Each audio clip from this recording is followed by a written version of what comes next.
Bon, aujourd'hui je vous propose de calmer un peu le jeu. Avec ce bouillonnement médiatique, télévisuel et numérique qui s'amorce autour de l'échéance présidentielle, je pense que c'est le bon moment pour vous parler d'une idée qui me tient à cœur et que je présenterai ici succinctement. Je vous propose de partir en exil politique, de fuir cette nouvelle politisation prédatrice et envahissante. La politique, dans l'époque que nous traversons, est en pleine mutation. L'observateur insouciant trouve qu'elle se chaotise, que tout devient plus rapide, se multiplie, les candidats, les idées, les partis, les opinions, les supports médiatiques, numériques, visuels et auditifs. Les nouvelles technologies participent largement à cette sensation de chaos grandissant. Les grands partis d'antan, principalement polarisés par les bornes économiques et sociétales, sont largement concurrencés, si ce n'est totalement annihilés, par des micro-partis d'opinion, se nourrissant de la condition postmoderne qui nous pousse tous à nous singulariser dans un bouquet d'opinions spécifiques, pouvant porter sur nos propres conditions culturelles, philosophiques ou sociétales, sur quelques phrases, formules, qui nous servent d'identité politique. On veut penser différemment, se séparer de la masse, car la masse c'est mal, vous voyez. On veut se singulariser, et dans le même temps s'agréger à un petit groupe. Alors on trouve des causes et des combats, à nous, on se raconte une petite histoire combattante qui alimente le vide de nos êtres. Jusqu'ici, rien de vraiment très nouveau. Pourtant, derrière ces grands airs de complexification, se cache une vérité beaucoup plus sombre et ambivalente. Si les causes, les opinions, les luttes semblent revenir au goût du jour, elles le font de manière radicalement différente de ce qui se passait dans la seconde moitié du XXe siècle. La surpolitisation, qui nous touche tous, est un fléau de l'esprit, quelque chose d'incroyablement nouveau, non pas tant comme phénomène. La politisation, la lutte des passions est consubstantielle à l'existence grégaire et conflictuelle de l'homme, mais en termes de nature et d'intensité. Cette nouvelle politisation, essentiellement numérique et de surface, est extrêmement contagieuse. Ce nouveau phénomène, que je propose donc d'appeler surpolitisation, se libère de la profondeur, n'a au fond que faire des idées réelles, de la passion des empoignements, de l'embarquement des cœurs qui animèrent, d'un côté comme de l'autre, les amphithéâtres et les vies de nos aïeux. Si vous m'autorisez une métaphore, la politique était une arène antique, où les foules descendaient volontiers les gradins pour engager leur vie et leurs âmes dans l'un ou l'autre des duels sanglants qui se déroulaient sous leurs yeux. La politique du siècle passé était une politique du cœur. La politique postmoderne est au mieux une gigantesque pièce de théâtre, en réalité virtuelle, dans laquelle on entre et on sort comme si de rien n'était, comme dans une instance de métaverse, avec quelques coups de pouce sur un écran, un ou deux boutons, un écran s'allume, nous voilà installés, prêts au gavage, à la réaction facile, prêts à jubiler, à saliver. La politique postmoderne est une politique phéromonale. La politique moderne se nourrissait de concepts, d'idées, d'affrontements idéologiques, théoriques, philosophiques, pourquoi pas. La politique postmoderne se nourrit de deux choses, le clivage et vos réactions programmées à celui-ci. C'est ici que tout se joue. Là où vous voyez un chaos, une multiplicité, je vois une dangereuse prévisibilité. Multiplier ne veut pas dire complexifier. Le chaos politique actuel est un chaos organisé. Je vous parlais la semaine dernière de l'idylle de la platitude. Nous en avons ici un exemple parfait. La multiplication des causes, des partis, des personnalités qui s'affrontent et revendiquent perpétuellement leur individualité, leur spécificité, tout ceci se passe sur un axe horizontal. Les causes se multiplient, elles ne se complexifient pas. Le jeu politique postmoderne est un gigantesque théâtre numérique empli de petites boules de couleurs rebondissant les unes contre les autres. À vous de parier sur la vôtre. Je suis persuadé que ce nouveau phénomène de fusion morbide, de la surpolitisation de surface et du numérique n'en est encore qu'à ses prémices. J'entrevois encore bien des mutations possibles. Les possibilités de fusion sont encore largement inexploitées. Je m'attends à une hypertrophie croissante de ces techniques d'engagement politique massifié, sous couvert d'une lutte contre l'abstention et le désintérêt politique.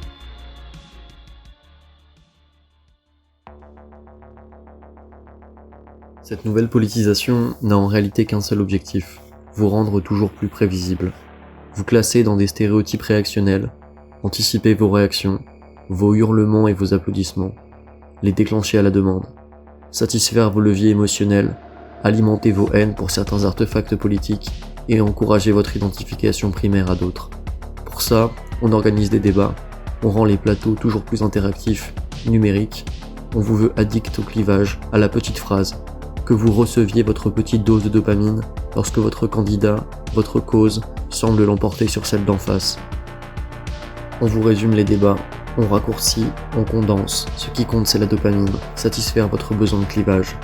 La surpolitisation est pavlovienne, elle vise à vous vendre la politique, à vous faire saliver, à connaître sur le bout des doigts vos leviers d'intérêt et le fonctionnement de votre conscient et de votre inconscient politique.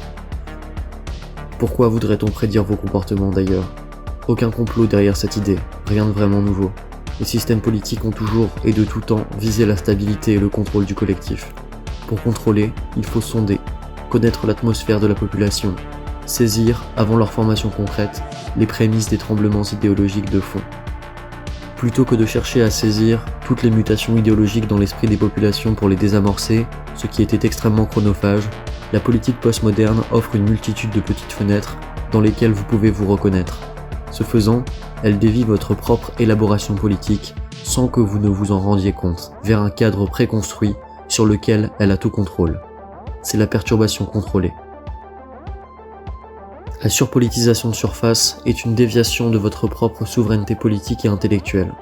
Votre attention, toujours persuadée d'agir selon son propre libre arbitre, est en réalité captive de ses propres besoins phéromonaux et biologiques. Laborie écrit « La première des dominations, c'est votre besoin d'appartenance. Aujourd'hui, plus que jamais, l'appartenance est un fléau. Nous sommes tous pris dans cette matrice de la dopamine électorale, elle nous suit en permanence. Et que l'on ne me parle pas d'abstention ou de désintérêt pour la politique comme défense face à cette nouvelle politisation. Si l'on considère, les années passant, la généralisation du numérique, les derniers vrais absentéistes et réfractaires, isolés de ce métaverse politique numérisé, se font de plus en plus rares. Dans un demi-siècle, plus personne ne pourra se payer le luxe de ne pas être touché par cette surpolitisation. Si la politique vous dégoûte, si vous pensez que votre attitude de rejet de tous les politiques vous protège de ce virus de l'émotion, c'est que vous n'avez rien compris. Au contraire, la posture du rejet est elle aussi précisément anticipée. Haïr les hommes politiques, les penser unilatéralement corrompus ou bons à rien, est aussi, si ce n'est plus, prévisible que d'attendre son salut d'une candidature écologiste qui nous sauvera tous. Votre rejet ne vous rend pas moins prévisible et réceptif à la dopamine électorale.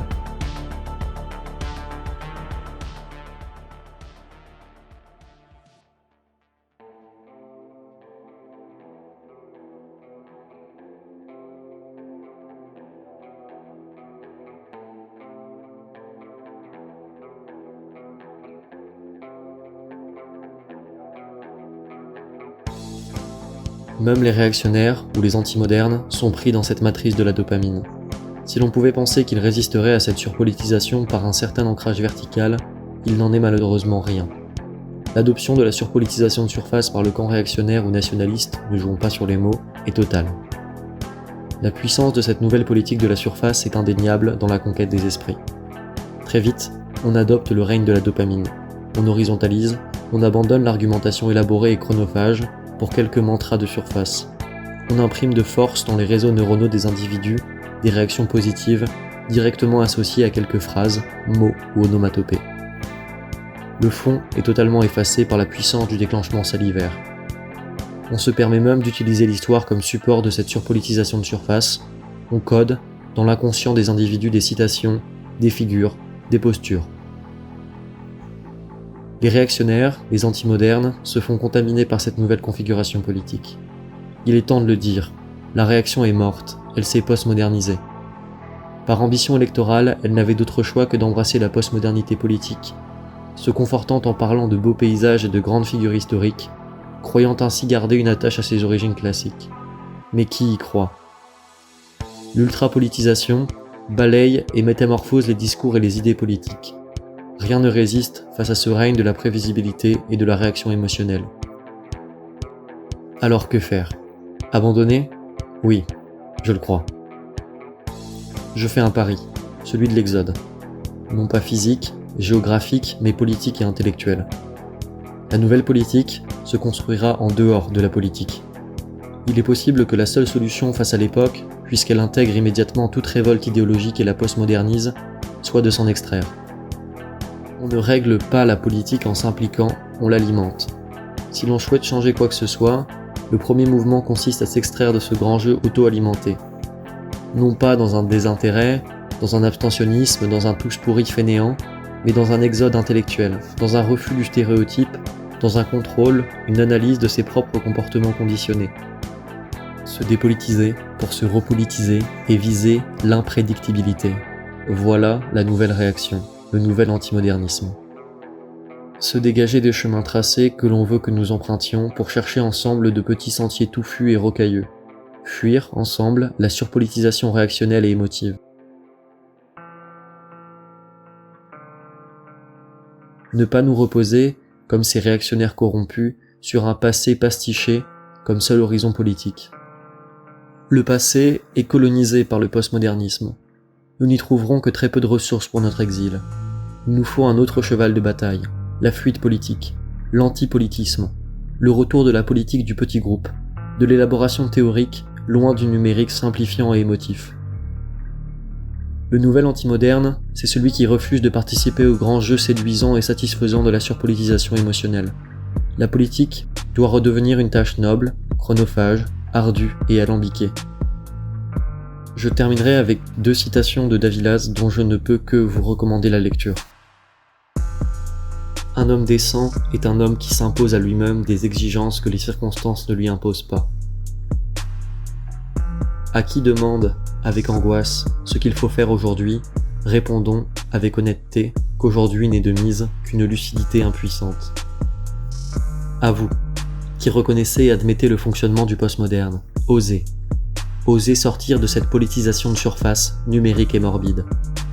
Celle qui joue avec votre fonctionnement, celle qui vous donne ce que vous attendez comme un chien devant sa gamelle, vous gratifiant juste ce qu'il faut pour vous donner envie de rallumer votre écran, tout en vous maintenant à l'affût face au retour d'ennemis politiques désignés, dont on vous assure du caractère nauséabond dans vos petits espaces numériques privés. Vous êtes esclave de vos propres fonctionnements neuronaux, et ils feront tout pour que vous le restiez. Ainsi vous êtes inoffensif, vous êtes postmoderne. Exilez-vous.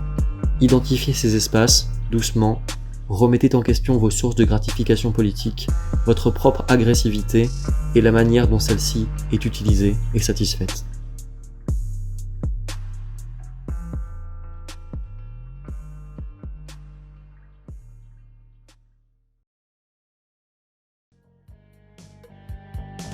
Nous arrivons à la fin de cette vidéo. Si celle-ci vous a plu, je vous invite à vous abonner. C'est gratuit et ça m'encourage à continuer de vous proposer du contenu réflexif le plus souvent possible. Si vous souhaitez soutenir le Dolmen, vous trouverez également en description tous les liens utiles, nos adresses en crypto-monnaie ainsi que les liens de notre canal Telegram. Quant à moi, je vous dis à la prochaine.